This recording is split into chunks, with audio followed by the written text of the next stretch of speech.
kegiatan kelas inspirasi dengan tema motivasi dan strategi menentukan program studi yang potensial di era 4.0. Dan tak lupa pula kita kirimkan salawat serta salam kepada junjungan kita Nabi besar Muhammad SAW.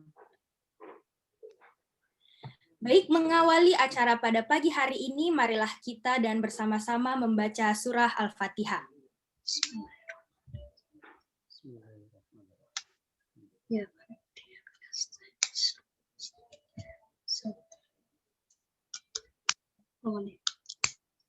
Amin ya rabbal alamin. Nah, teman-teman yang saya sayangi, perkenalkan saya Adinda Maharani dari kelas 11 IPS yang akan memandu kegiatan kita ke depannya. Baik, sekarang kita melangkah ke acara selanjutnya, yaitu sambutan oleh Bapak Kepala Sekolah SMA Islam Atirah Bukit Baruga. Kepada Pak Haji Ridwan Karim MPD, dipersilahkan dengan hormat.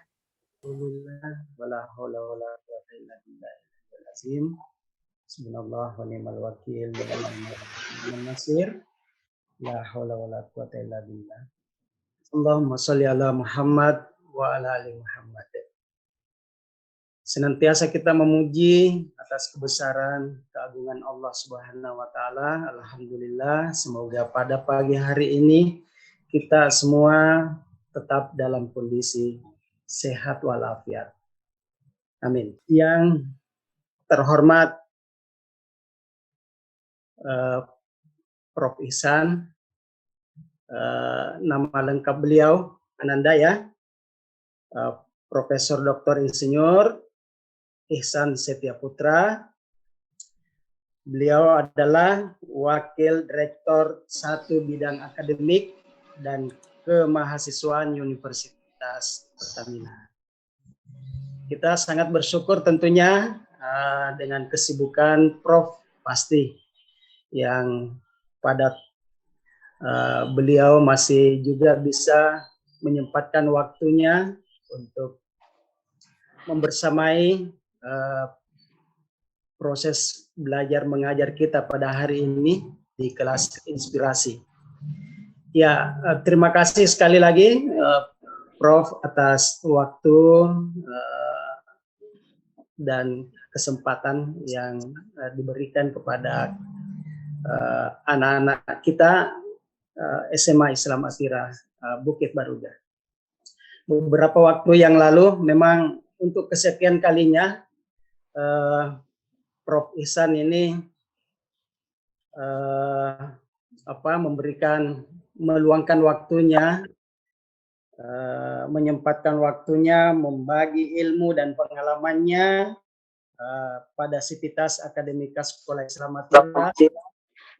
Ya,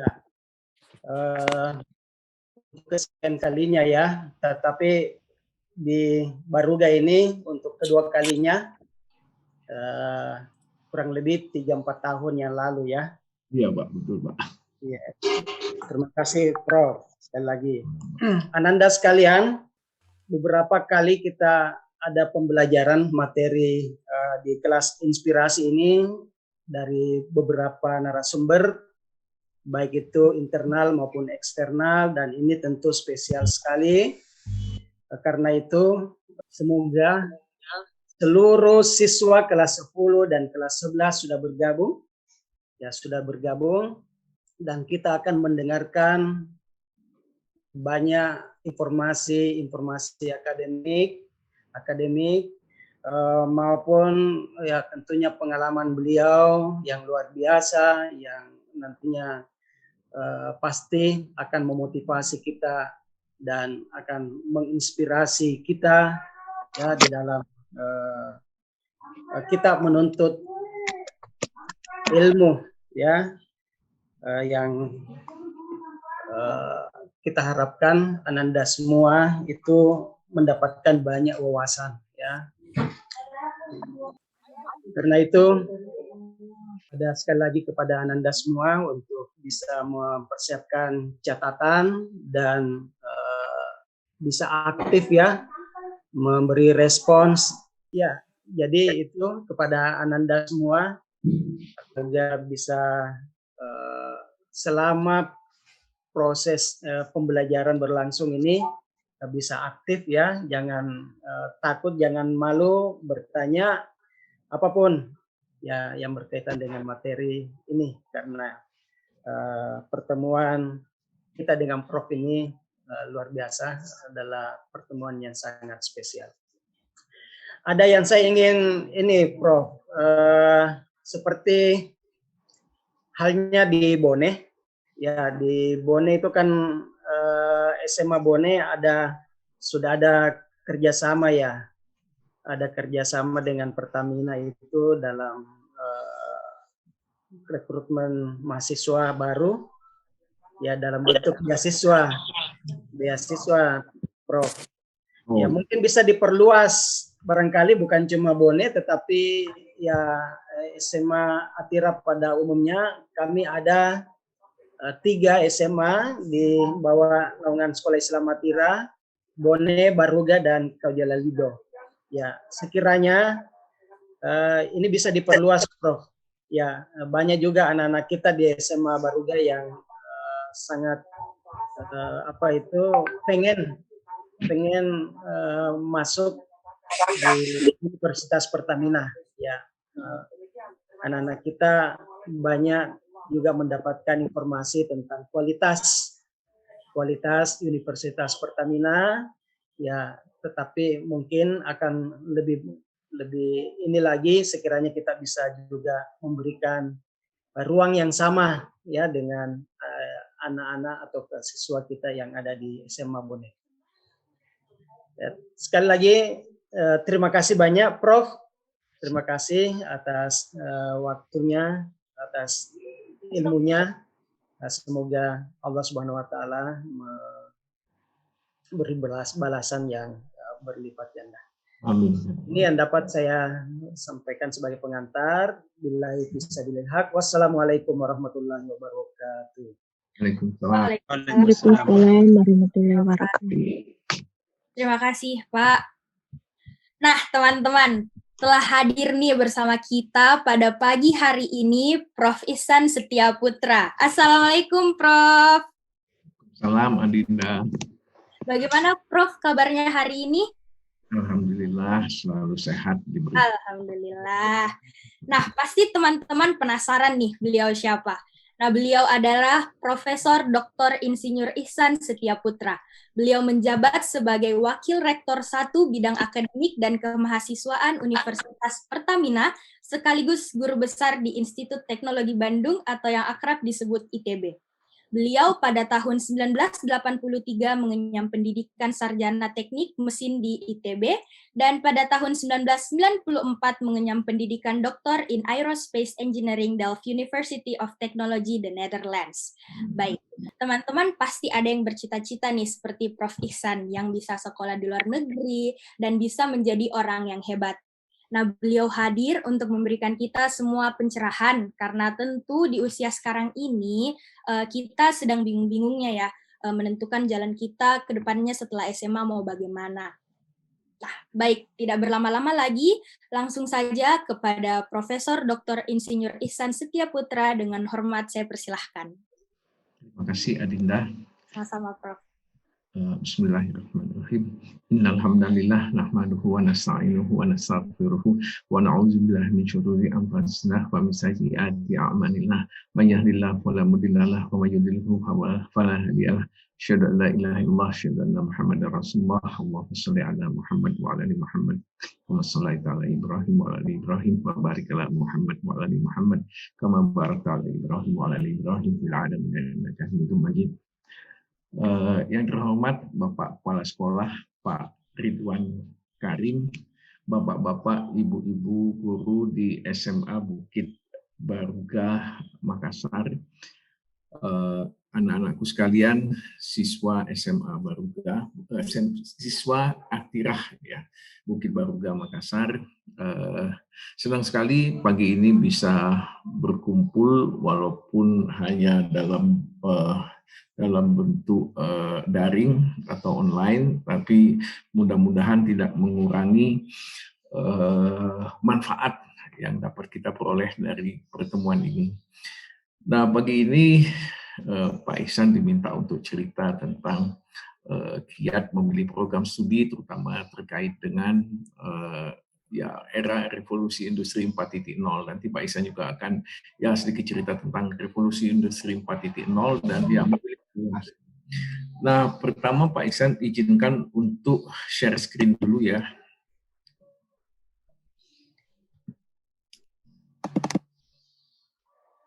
Mudah-mudahan sudah terlihat. Adinda udah kelihatan? Iya, Prof, sudah kelihatan. Jadi ini judul presentasi Pak Ihsan, kiat memilih program studi. Ya, tadi Adinda sudah menyampaikan sedikit tentang CV Pak Ihsan. Jadi Pak Ihsan jadi dosen ITB sejak 83, terus sejak lulus S1, pernah menjadi direktur pendidikan di ITB yang salah satu tugasnya itu adalah seleksi mahasiswa baru. Kemudian menjadi Ketua Satuan Penjaminan Mutu Pendidikan di ITB sampai 2016, dan 2016 diminta untuk menjadi Wakil Rektor Bidang Akademik dan Kemahasiswaan di Universitas Pertamina. Ya, pendidikan Pak Ihsan lulus 83 sebagai sarjana teknik mesin ITB, mengambil spesialisasi bidang aerospace engineering atau teknik dirgantara atau teknik penerbangan. S3-nya di Delft University of Technology pada bidang yang sama, aerospace engineering atau teknik dirgantara. Nah, Pak Ihsan mau cerita sedikit dulu deh tentang apa yang kalian semua alami sekarang ini. Apakah di SMA Atira Bukit Baruga belajarnya masih online? Masih ya? Jadi kalian semua masih belajar di rumah gitu kan ya? Nah, sebetulnya ini kan belajar online ini udah hampir 1 tahun nih, dan kita merasakan bahwa ya banyak kesulitan yang kita hadapi pada waktu kita belajar online. Nah, sebetulnya kunci belajar online itu sebenarnya hampir sama sih dengan kalau kita belajar di kelas. Nah, cuma masalahnya adalah kalau kita belajar online, kontrol dari guru itu hampir tidak ada kan, karena kenapa? Guru hanya melihat kita di layar kecil gitu ya. Jadi guru tidak bisa melihat ekspresi kita. Nah, itu tuh masalahnya. Nah, sehingga yang harus kita tingkatkan sebetulnya adalah kontrol diri kita. Jadi harus meningkatkan kontrol diri kita. Jadi gini anak-anakku sekalian, sangat penting bahkan untuk belajar di ruang kelas pun kita memberikan perhatian dan fokus ya. Nah, kalau di ruang kelas itu guru ada di depan kita, guru memperhatikan kita, lebih mudah bagi kita untuk fokus. Tapi begitu belajar online, guru itu tidak bisa melihat ekspresi kita, ya sulit lah gitu ya, karena kecil-kecil semua sebesar layar itu satu kelas gitu ya. Nah, perhatian dan fokus inilah hal yang sangat penting kita jaga pada waktu kita belajar online. Dan kita harus sadari betul bahwa yang namanya perhatian, yang namanya fokus, itu adalah sumber daya, namanya sumber daya kognitif ya, yang terbatas ya. Jadi sebenarnya dimaksud terbatas itu gini loh, kita itu tidak bisa memberi perhatian kepada 2 hal sekaligus. Misalnya kita membaca pesan WA sambil guru menjelaskan, itu sulit sekali loh. Jadi memang ya kita harus fokus ke salah satunya. Kalau tidak, dua-duanya akan hilang itu ya. Atau salah satu, misalnya WA-nya aja yang ditulis, gurunya tidak didengar gitu ya. Nah, jadi sangat penting untuk fokus. Jadi ya juga kalau malam tidurnya cukup lah agar siangnya itu tidak ngantuan belajar pada waktu belajar online dengan guru gitu ya.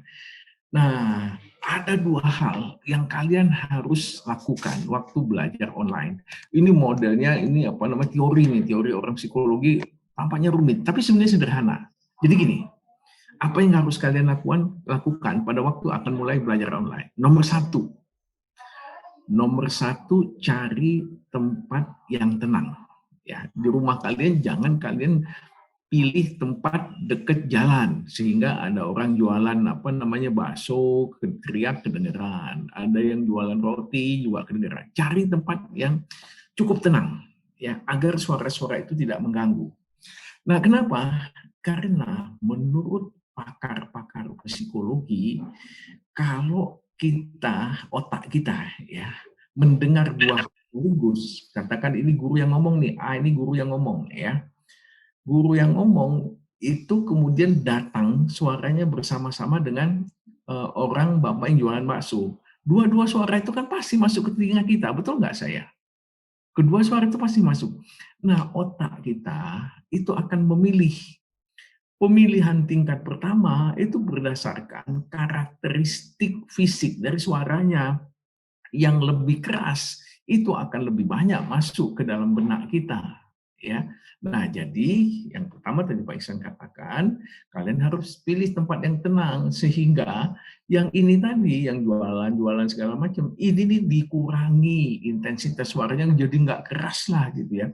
Justru yang dari guru yang lebih keras. Nah, jadi otak kita akan memilih berdasarkan sifat-sifat fisik dari suara tadi. Yang keras itu pasti akan lebih banyak masuk ke dalam telinga kita. Oke, jadi kalau kalian pertama sudah pilih tempat yang tenang, yang ya selain suara juga ini penglihatan. Kalau kalian belajarnya di meja makan, adik kalian datang ke meja makan bawa makanan, pastilah perhatian kalian teralihkan. Jadi jangan belajar di meja makan. Cari tempat yang tidak banyaklah keluarga. Nah, yang kedua, otak kita itu juga melakukan seleksi tingkat yang lebih tinggi, ya. Jadi begitu tadi suara sudah masuk, maka kalian yang kedua ini harus sebelum mulai belajar online itu kalian harus meniatkan saya ingin paham. Jadi kalau kalian niatkan saya ingin paham, maka otak kita itu kemudian akan fokus ke hal-hal yang penting buat kita. Kalau hal yang penting buat kita adalah paham, kita akan fokus kepada apa yang dikatakan oleh guru. Nah, jadi dua hal itu yang harus kita lakukan pada waktu kita mulai belajar online. Nomor satu, cari tempat yang tidak banyak gangguan, baik suara maupun pandangan. Jangan di depan TV lah gitu, pasti akan terganggu. Ya.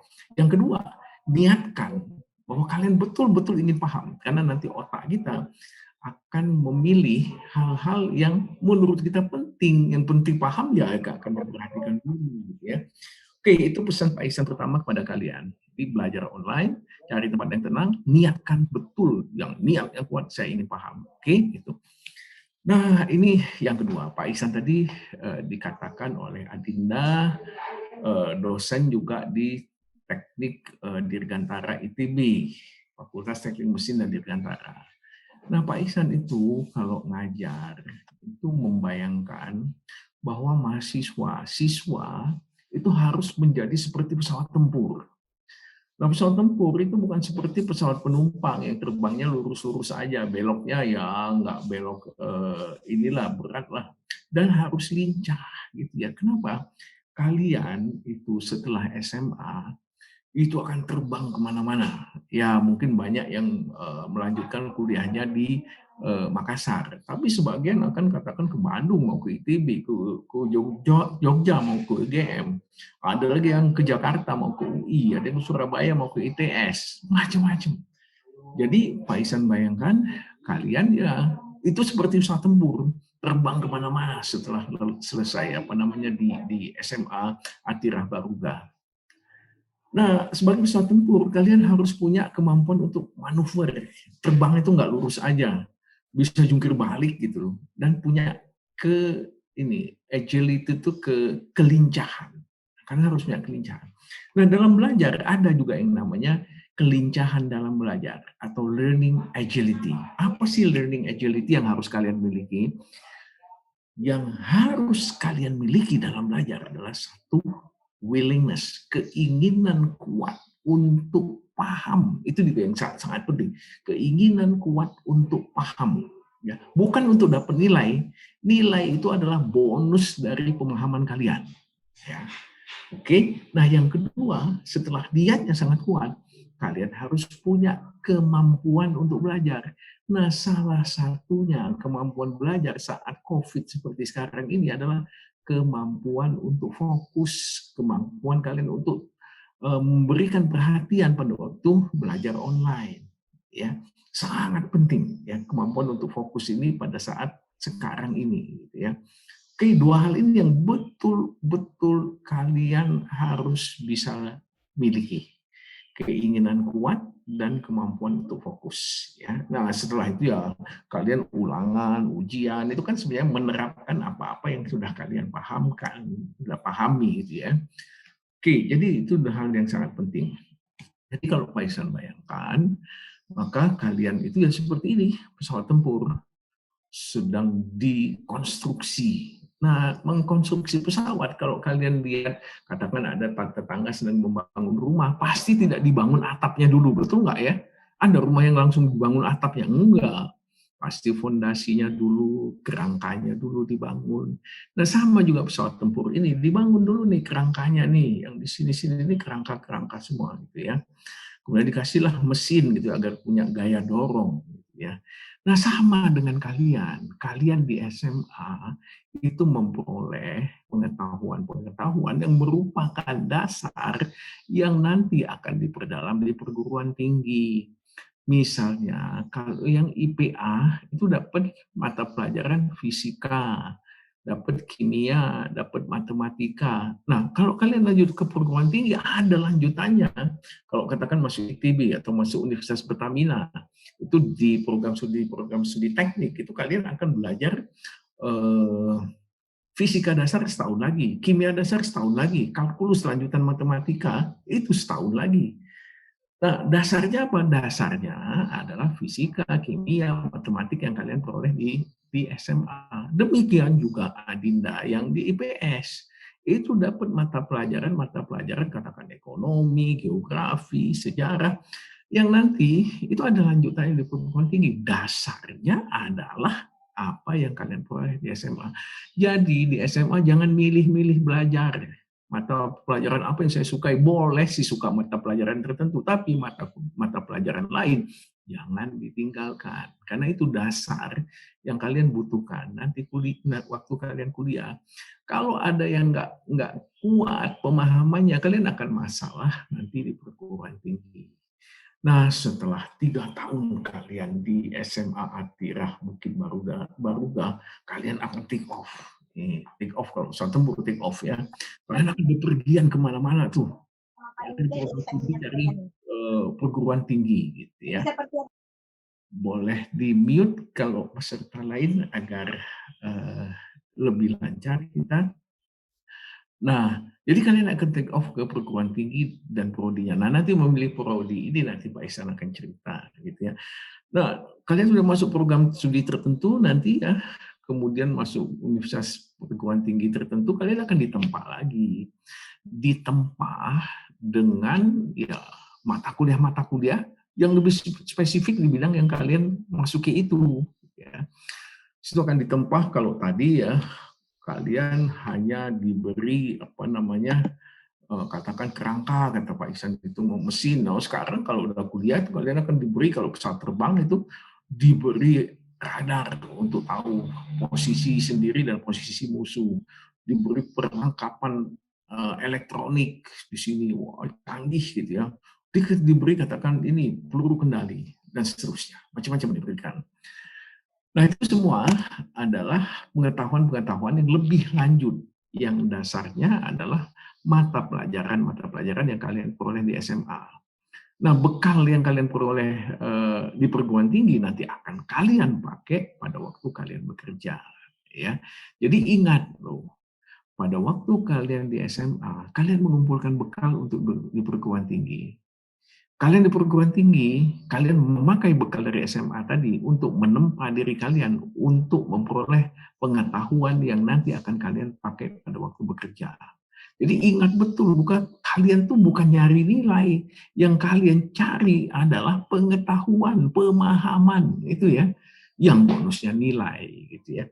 Nah, setelah 3-4 tahun gitu ya, kalau di Universitas Pertamina, kuliah di jurusan atau program studi teknik dan sains itu 4 tahun, kalau sosialnya 3,5 tahun. Setelah 3,5 dan 4 tahun kalian akan take off lagi. Nah, kalian akan ngerti apa yang Pak Ihsan sebut dengan manuver. Pesawat tempur itu terbangnya tidak lurus saja, bisa terbangnya tuh ya apa namanya vertikal gitu, bisa jungkir balik gitu. Coba kita lihat apa yang namanya manuver. Ini pesawat tempur, ini kalian nih nanti setelah 4 tahun kuliah kalian akan take off. Oke, kita lihat.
Kalian lihat ya, bahwa pesawat tempur itu ya seperti kalian, itu setelah kalian lulus SMA harus bisa manuver. Kalau pesawat penumpang nggak pernah dia terbang vertikal gitu ya. Kalau ada pramugari lagi bawa makanan ya tumpah kemana-mana itu. Dan juga tidak bisa berguling-guling seperti pesawat tempur ini. Nah, kalian artinya kalian harus punya agility, kelincahan dalam belajar gitu ya. Oke, jadi setelah 4 tahun kalian kuliah di perguruan tinggi, program studinya apapun, kalian akan memasuki dunia kerja. Ya, kalau pesawat tempur dia melakukan yang namanya dogfight. Nah, kalau kalian sebagai sarjana, kalian akan ya masuk bekerja. Kalau seorang sarjana itu kalau bekerja, dia pada umumnya pekerjaannya itu adalah solving problems, menyelesaikan masalah. Gimana dia menyelesaikan masalah? Iya, memakai bekal ilmu, pemahaman yang dia peroleh waktu kuliah. Jadi ingat betul bahwa belajar itu bukan hanya untuk ujian, belajar itu bukan hanya mau UTS, belajar itu bukan karena besok mengumpulkan tugas. Kalian belajar itu adalah mengumpulkan bekal yang kalian akan pakai pada waktu kalian memasuki dunia profesi kalian. Ya. Nah, Pak Ihsan akan cerita tentang memilih program studi itu dari ini apa namanya buku yang namanya Seven Habits for Highly Effective People. Nah, buku Seven Habits of Highly Effective People ini ditulis oleh Stephen Covey. Beliau menulis buku ini dengan melakukan penelitian sebenarnya untuk S3-nya beliau untuk gelar doktor. Jadi Stephen Covey melakukan penelitian atas orang-orang yang sukses. Yang diteliti oleh Stephen Covey adalah kebiasaan apa sih yang dimiliki orang-orang ini sehingga dia bisa sukses. Nah, Stephen Covey tidak mengatakan sukses, tapi efektif dalam bekerja. Apa saja sih kebiasaan orang-orang ini yang membuat dia efektif dalam bekerja? Ternyata hasil penelitian Stephen Covey menunjukkan ada 7 kebiasaan orang-orang yang efektif atau yang sukses ini. 3 kebiasaan pertama yang di bagian bawah, ini kebiasaan yang terkait dengan mengendalikan diri sendiri, kebiasaan terkait dengan yang namanya private victory. Jadi kalau kita bisa memiliki 3 kebiasaan ini, kita tuh bisa mengendalikan diri kita sendiri. Nah, tahap selanjutnya orang itu harus bisa mengendalikan hubungannya dengan orang lain. Ya, nah kalau orang itu sudah bisa mengendalikan hubungannya dengan orang lain, maka dia disebut punya public victory. Nah, kebiasaan ke-7 adalah kebiasaan orang sukses terkait dengan bagaimana dia selalu meningkatkan kemampuan dirinya atau sharpen the saw atau mengasah gergaji. Nah, terkait dengan memilih program studi ini, Pak Ihsan hanya akan bicara 3 kebiasaan pertama ini, gitu ya, yang terkait dengan memilih program studi. Oke, orang sukses kebiasaannya yang pertama adalah menjadi proaktif. Ya, menjadi proaktif ini adalah kebiasaan orang yang sukses pada saat dia harus menentukan pilihan.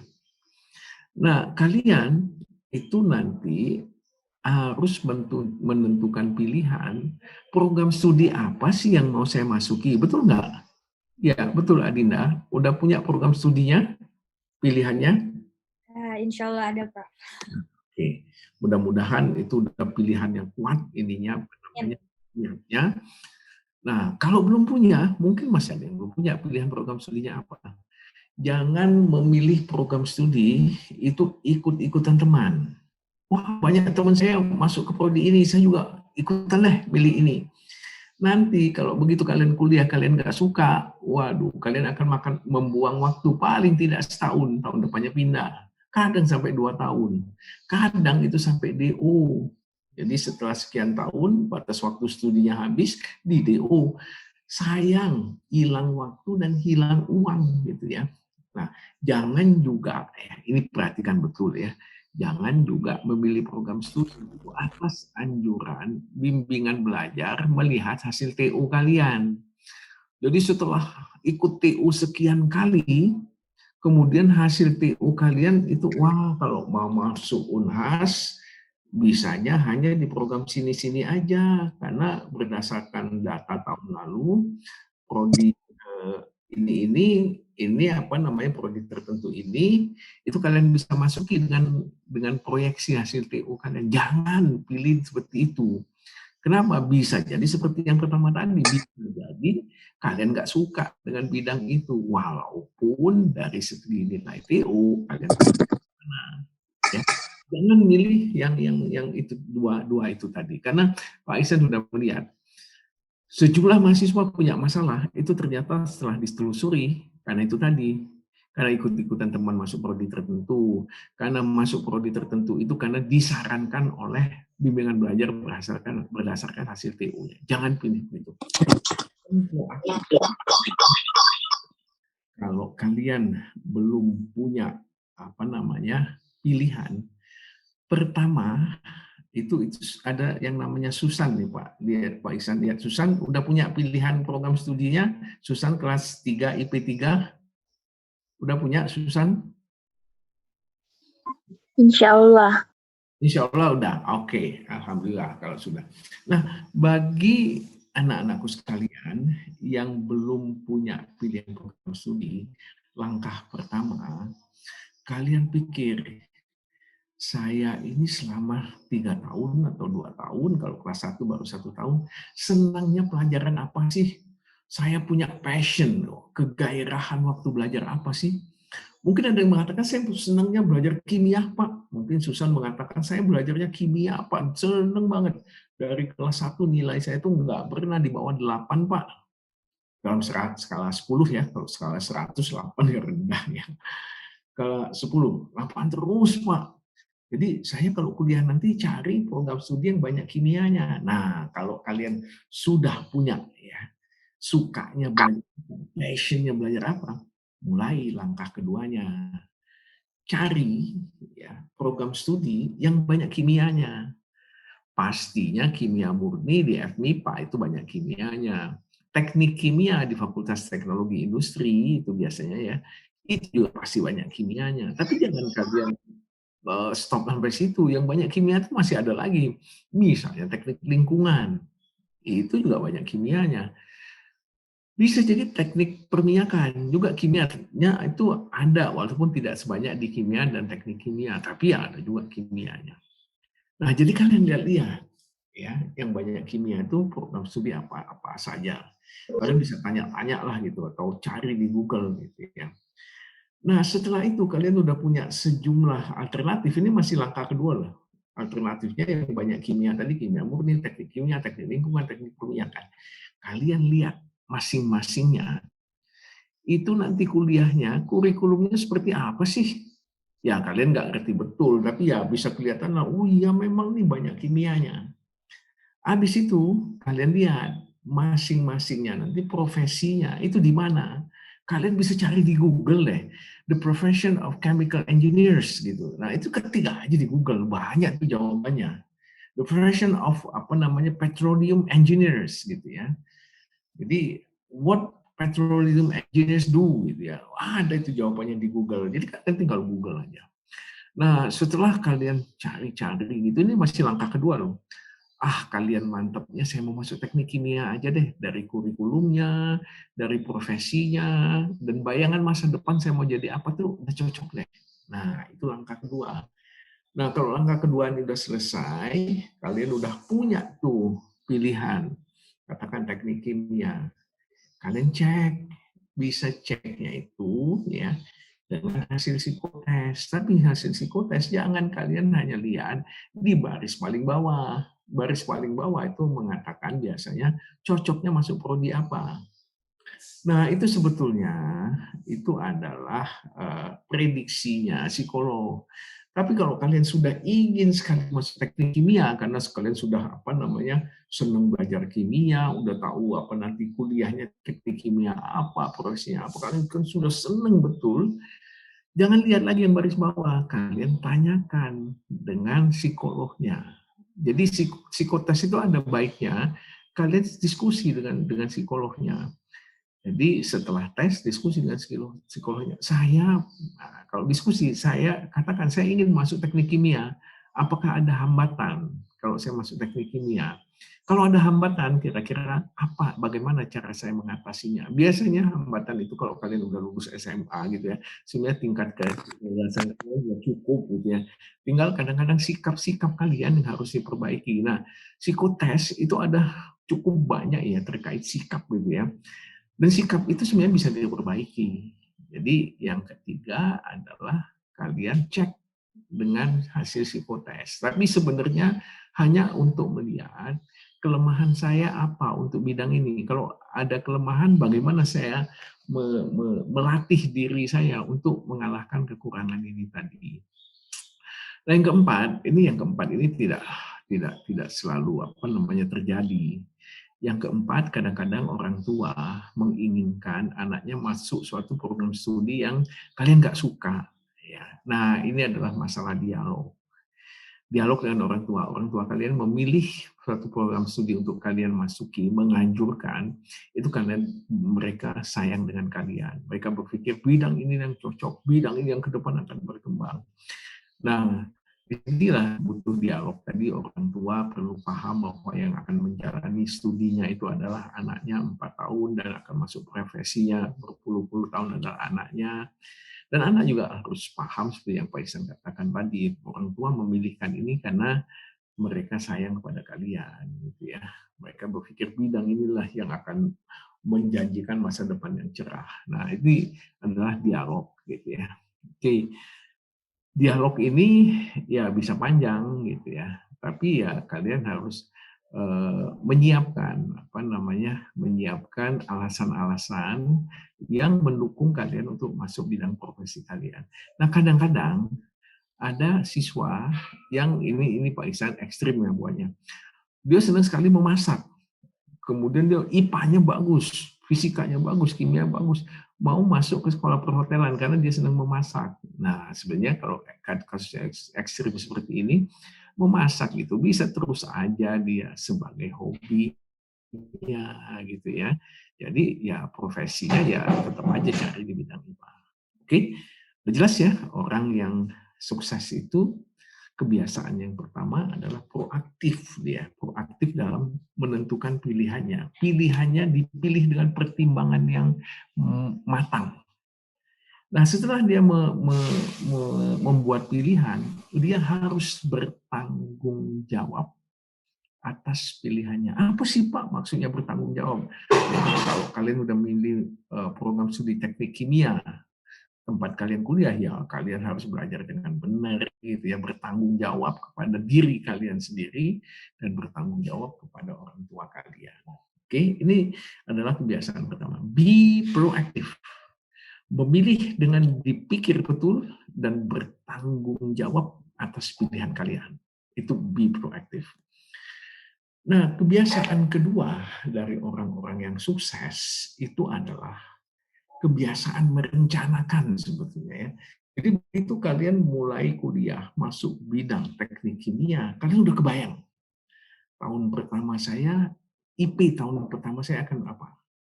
Tahun keempat nanti saya akan lulus dengan IPK berapa? Saya sudah kerja praktek di mana saja. Saya tugas akhirnya udah menguasai ini macam-macam bidang, gitu ya. Nah, saya nanti akan bekerja di katakan PT Pertamina.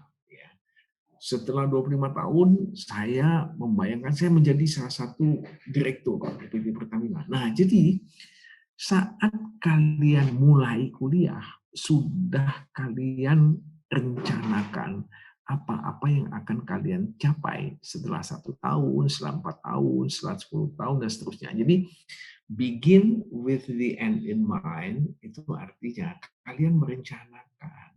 Ya. Jadi kebiasaan menetapkan visi lah. Visi itu kan apa yang kita cita-citakan gitu ya. Jadi orang sukses itu dia selalu punya cita-cita. Cita-citanya itu ada yang jangkanya pendek, yang 1 tahunan, 4 tahunan, ada yang sampai 20 tahunan. Ya, jadi ini kebiasaan kedua dari orang yang sukses. Kebiasaan ketiga itu adalah yang namanya put first thing first. Kalau kalian nanti kuliah, aktivitas kalian akan banyak. Mulai dari ya katakan kuliah mungkin masih online. Kemudian kalian diberi tugas, tugasnya mungkin banyak. Kalian kemudian ya punya kegiatan ekstrakurikuler, ya kegiatannya juga padat. Kemudian kalian mungkin tinggal bersama adik kos di Jakarta, kuliah di Universitas Pertamina, ya kalian perlu ngurus adik kalian juga sebagian waktunya. Nah, jadi aktivitas kalian banyak. Nah, orang sukses itu dia bisa memprioritaskan aktivitas-aktivitasnya. Jadi put first thing first itu artinya saya memprioritaskan mana yang paling ini yang paling penting saya lakukan saat ini. Ya, put first thing first. Kenapa? Karena ya sebagai mahasiswa kalian banyak aktivitasnya. Kalau kalian kerja pun nanti kalian akan punya banyak aktivitas. Jadi kalian harus bisa memprioritaskan kegiatan kalian. Misalnya kalau minggu depan akan UTS, ya kalian harus memprioritaskan belajar sebagai prioritas pertama. Tapi ya jauh sebelum UTS, katakan ya kalian perlu juga memberikan waktu kalian untuk kegiatan ekstrakurikuler gitu ya. Oke, nah jadi ini penting. 3 kebiasaan pertama yang dimiliki orang-orang sukses ya. Nah, jadi dengan 3 kebiasaan tadi, kalian katakan sudah punya pilihan mau masuk program studi apa. Dan itu adalah langkah kalian untuk mencapai cita-cita jangka panjang kalian. Jadi the future, masa depan itu adalah milik kalian. Jadi kalian harus berusaha mewujudkan mimpi masa depan kalian. Nah, kalau kita bicara 25 tahun yang akan datang, itu perjalanan panjang. 25 tahun yang akan datang menjadi direksi di PT Pertamina itu perjalanan yang panjang. Nah, perjalanan panjang untuk your final destination, tujuan akhir kalian itu bukan jalan yang lurus-lurus, jalan yang berkelok-kelok, dan bukan jalan yang datar, jalannya naik turun. Nah, perjalanan panjang ini kalian harus punya bekal. Bekalnya apa? Bekalnya adalah pengetahuan dan pemahaman yang kalian miliki sejak SMA dan perguruan tinggi. Itu bekal yang kalian bawa untuk perjalanan panjang ini. Nah, sebetulnya dalam perjalanan panjang ini ya di tengah jalan kalian bisa mengisi bensin juga. Demikian juga orang bekerja, dia tetap bisa belajar sepanjang perjalanannya. Tapi kalian tetap yang utama saat ini dan waktu kuliah adalah menyiapkan bekal-bekal untuk perjalanan ini, ya, perjalanan panjang ini. Nah, sekarang Pak Ihsan mau cerita, seseorang yang mempunyai cita-cita jangka panjang itu punya 2 hal yang tidak dimiliki yang lain. Kalau kalian punya cita-cita jangka panjang, kalian tuh akan punya motivasi yang kuat. Seorang siswa yang punya motivasi kuat, dia tuh tahan belajar lebih lama. temannya sudah tidur jam 9 atau jam 10, siswa yang punya motivasi kuat itu tahan dia belajar sampai jam 12, jam 4 udah bangun lagi dia, mau sholat malam dulu kemudian belajar. Ya. Selain dia tahan belajar lebih lama, seorang siswa yang punya motivasi kuat itu dia tidak mudah menyerah. Kalau diberi soal tugas yang sulit, dia akan cari informasi yang dapat membantu dia menyelesaikan soal ini. Misalnya dari Google, dari mana-mana. Ya. Jadi sangat penting kalian punya motivasi kuat. Nah yang kedua, seseorang yang punya cita-cita jangka panjang, itu dia lihat ke depan nanti, katakan dia kuliah di teknik kimia, dia lihat nanti dalam profesi yang teknik kimia itu, wah ternyata banyak juga, saya harus membuat program komputer sendiri. Padahal di kurikulum teknik kimia, buat program komputer itu hanya dapat 1 semester. Lalu dia belajar sendiri, jadi inisiatif belajar untuk memprogram komputer, itu datang dari dia sendiri. Jadi self-directedness-nya dia mengarahkan dirinya untuk belajar apa yang tidak ada di kurikulum pun dia pelajari sendiri. Ya mungkin weekend dia belajarnya Sabtu Minggu dari internet dan lain-lain. Ya, jadi sangat penting kalian punya cita-cita jangka panjang sehingga kalian punya motivasi kuat dan kalian itu juga inisiatif belajar itu dari kalian bukan untuk dapat nilai aja, tapi kalian belajar itu ya mengumpulkan bekal yang kalian butuhkan nanti kalau kalian bekerja. Nah, sekarang coba bayangkan kalian berdiri di tanah lapang yang sangat luas, yang ujungnya juga hanya samar-samar kalian lihat. Ya, di kejauhan kalian lihat bukit atau gunung, itu pun tidak jelas. Ya. Kalian berdiri di tanah lapang ini tanpa punya tujuan. Papan-papan penunjuk ini menjadi tidak bermakna buat kalian. Kenapa? Kalian tidak ingin pergi ke India, kalian tidak ingin pergi ke Kanada, kalian tidak ingin ke Alaska, kalian tidak ingin ke Portugal. Ini nggak ada manfaatnya. Kenapa? Karena ya saya memang tidak punya tujuan. Jadi kalau kalian berdiri di tengah sini, pohon inilah katakan ya, mau kalian jalan lurus, mau belok kanan, mau belok kiri, mau balik bandang, nggak jadi soal. Karena kalian tidak punya cita-cita jangka panjang mau kemana. Jadi ya kalian mau lari juga tidak relevan. Kenapa saya harus cepat-cepat? Karena tidak ada yang saya tuju. Gitu ya. Jadi penting sekali punya cita-cita jangka panjang. Nah kalau contoh Pak Ihsan itu begini, kalian mungkin kuliah di katakan teknik kimia. Kalian nanti akan kerja praktek. Kalau kalian punya cita-cita jangka panjang, saya mau kerja di perusahaan minyak, mungkin Pertamina. Kalian akan kerja praktek di perusahaan minyak, tidak harus Pertamina, tapi perusahaan minyak. Kalian akan ngambil tugas akhir yang topiknya, kalau kalian di jurusan teknik kimia, ya terkait dengan pemrosesan minyak. Kalian akan katakan memilih mata kuliah pilihan itu yang terkait dengan dunia perminyakan. Nah, jadi kalau kalian punya cita-cita jangka panjang, maka apa-apa yang mau kalian lakukan di saat tertentu itu ada yang memberi pedomannya. Oke, ngambil tugas akhir ini, ngambil kerja praktik di sini. Jadi penting loh punya cita-cita jangka panjang ini ya. Oke. Nah, satu lagi, kalau kalian punya cita-cita jangka panjang, ya tadi Pak Ihsan menggambarkan cita-cita jangka panjang menempuhnya jalannya berkelok-kelok naik turun, dan satu saat katakan akan lewat hutan.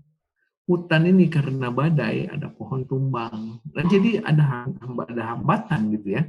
Nah orang yang punya cita-cita jangka panjang, dia menghadapi hambatan ini, biasanya dia bisa tembus hambatannya. Misalnya kalian berhadapan dengan hambatan berupa tembok tebal, 3 lapis batu bata, ya karena kalian punya niat yang kuat, maka tembok ini dapat kalian tembus. Nah, contohnya gini, sekian tahun yang lalu itu di ITB itu banyak mahasiswa memperoleh beasiswa bidik misi, zamannya Presiden SBY. Nah, anak-anak yang dapat beasiswa bidik misi ini adalah anak-anak yang secara finansial orang tuanya tidak beruntung, kekurangan biaya, tapi kemudian diberi beasiswa bidik misi. Nah, orang tuanya itu ada yang buruh bangunan gitu ya, tapi dengan niat yang kuat, ya, anak-anak ini kemudian bisa lulus, bahkan sebagian lulus dengan predikat cum laude di ITB. Ada yang Pak Iksan kenal, setelah lulus dengan predikat cum laude di ITB, kemudian jadi dosen ITB, sekolah lagi di Inggris, di Cambridge University, salah satu universitas tertop di Inggris, peringkatnya selalu di bawah 10 gitu ya di dunia. Nah, kalian bisa lihat ternyata hambatan biaya itu dapat diatasi dengan beasiswa. Ya, dengan beasiswa dan keinginan kuat si mahasiswi ini tadi untuk menjadi ilmuwan. Jadi, ya namanya hambatan finansial tentunya sangat berat, tapi dia bisa atasi itu. Gitu ya. Nah, Pak Iksan mau cerita, mau memutarkan satu video pendek tentang cita-cita jangka panjang. Mudah-mudahan kalian punya cita-cita jangka panjang sejak sekarang. Nah, di video pendek ini ada seorang anak SD punya cita-cita mau jadi astronot. Jadi ya dia selalu mencoba membayangkan, ya dia bawa cita-cita jangka panjangnya ke hari ini. Dia bayangkan sebagai astronot kecil dia diwawancara. Sebagai astronot kecil dia pergi ke stasiun peluncuran pesawat ruang angkasa. Dan satu lagi, dia ingin punya teleskop agar setiap malam dia bisa mengeker bintang, meneropong bintang yang mendekatkan dirinya dengan cita-cita jangka panjangnya, menjadi astronot. Karena harga teleskop itu mahal, wah dia habis-habisan menabung. Ya, teman-temannya jajan es krim, teman-temannya jajan bakso goreng, teman-temannya jajan beli mainan, dia tahan dirinya. Coba kita lihat bagaimana perjuangan si anak ini.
Nah, kalian lihat ya, si anak ini demikian gigihnya dia menabung.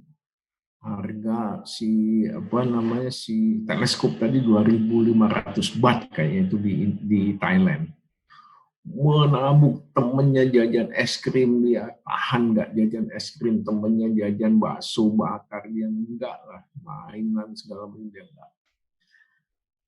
Nah, itu dilakukan demi cita-cita. Dia ingin membawa cita-cita jangka panjangnya ke hari ini dengan membeli teleskop gitu ya. Walaupun akhirnya harga teleskopnya naik tiba-tiba waktu uangnya udah cukup, tapi ya dia akan menabung lagi. Nah, cerita video ini Pak Iksan putarkan agar kalian juga menyadari kalau punya cita-cita jangka panjang, bawalah, ya, coba kalian bawa cita-cita jangka panjang kalian ke hari ini kalian, agar kalian tidak merasa jauh banget mau jadi direktur di Pertamina, jauh sekali 20 tahun lagi. Coba baca-baca tentang apa yang bekerja di Pertamina, kemudian tuliskan cita-cita kalian di kertas. Mungkin dilaminasi, taruh di meja kalian, sehingga kalian ingat kalau sedang belajar di meja kalian. Dan yang sangat penting itu adalah dekatkan diri kalian dengan cita-cita jangka panjang kalian. Sehingga ya kalian semangat terus gitu ya, punya motivasi gitu ya. Oke, kita lanjut ya. Nah, ini ada satu lagi pesan Pak Iksan kepada kalian. Nah, ini adalah gambar Pak Iksan waktu Pak Iksan umur 3 tahunan nih, yang kepalanya di lingkar putih ini Pak Iksan. Nah, waktu kami masih kecil, Pak Iksan 5 orang kakak beradik, itu orang tua kami mengatakan bahwa mereka tidak bisa memberikan kepada kami itu warisan berupa harta. Yang mereka bisa berikan adalah kesempatan untuk belajar. Dan mereka mengatakan kepada kami berlima, kami mengimpikan kalian berlima bisa jadi sarjana semua. Nah, itu kata-kata yang betul-betul Pak Iksan dan kakak adik itu ingat. Ya. Jadi kalau kakaknya Pak Iksan ini akhirnya kuliahnya di Teknik Sipil ITB masuk tahun 75, Pak Iksan masuk Teknik Mesin ITB masuk tahun 77, adiknya Pak Iksan ini masuk Teknik Geologi tahun 78, kemudian adik kami wanita 2 orang, itu satu kuliah di Unpad, satu di Unpar. Kami, orang tua kami tinggal di Palembang, jadi kami merantau ke Bandung. Nah, apa yang kami lihat pada waktu wisuda itu adalah orang tua kami demikian bahagianya. Kalau kaminya itu gembira. Dan ini fenomena yang Pak Iksan lihat. Pada waktu Pak Iksan menjadi Direktur Pendidikan ITB, menghadiri wisuda itu setahun 3 kali gitu ya. Melihat ribuan wajah, ribuan orang tua. Dan tentunya mahasiswa yang di wisuda. Mahasiswa yang di wisuda tua gembira sekali, mereka bikin arak-arakan segala macam lah gitu ya. Tapi orang tua itu terlihat wajahnya bahagia. Nah, pertanyaan Pak Iksan kepada mahasiswa Pak Iksan adalah, inginkah kalian memberikan hadiah terbaik kalian buat orang tua kalian? Lulus, katakan SMA, dari SMA Atirah Bukit Baruga, nilai baik, bisa diterima di universitas yang baik, misalnya juga Universitas Pertamina, atau yang lain, PTN yang top. Kemudian kalian belajar nilainya baik, kemudian bisa bekerja atau buat usaha. Orang dari Makassar banyak yang menjadi wirausaha. Itu akan membahagiakan orang tua kalian. Jadi waktu Pak Iksan kuliah dan di SMA, itu moto Pak Iksan, my success is my parents' success. Keberhasilan saya dalam belajar ini adalah keberhasilan orang tua saya mendidik saya.